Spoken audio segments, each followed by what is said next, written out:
Last month's tragic Air India crash has reignited a decades-long debate in the aviation world.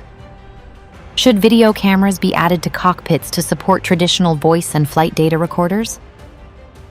Speaking from Singapore, Willie Walsh, head of the International Air Transport Association and a former pilot himself, strongly backed the idea.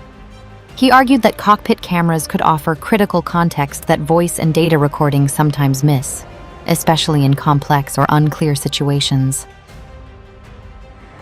His comments came after India's Aircraft Accident Investigation Bureau raised the possibility that a pilot might have mistakenly cut off fuel to the engines shortly after takeoff, a move that left the aircraft beyond recovery.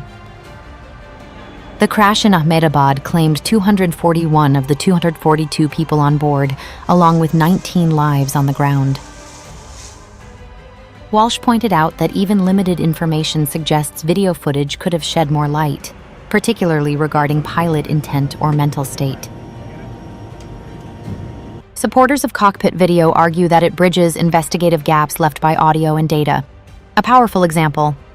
In Australia last year, crash investigators credited onboard video for revealing that a helicopter pilot was distracted by his phone and food before a fatal mid-air breakup.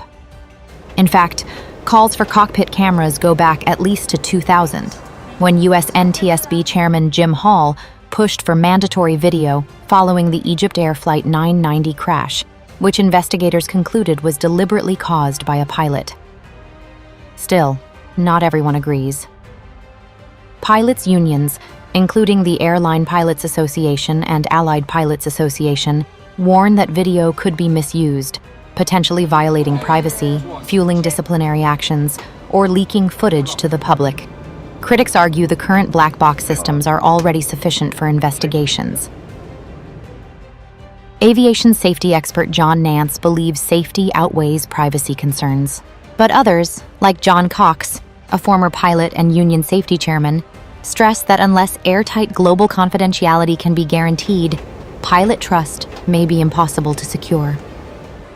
The International Federation of Airline Pilots Associations remains skeptical, saying the risk of leaked, identifiable footage is too high in today's media landscape. As investigators continue to piece together the events of Air India Flight 171, the debate over cockpit video recorders gains urgency once again, balancing the promise of clearer answers against real concerns over privacy and misuse.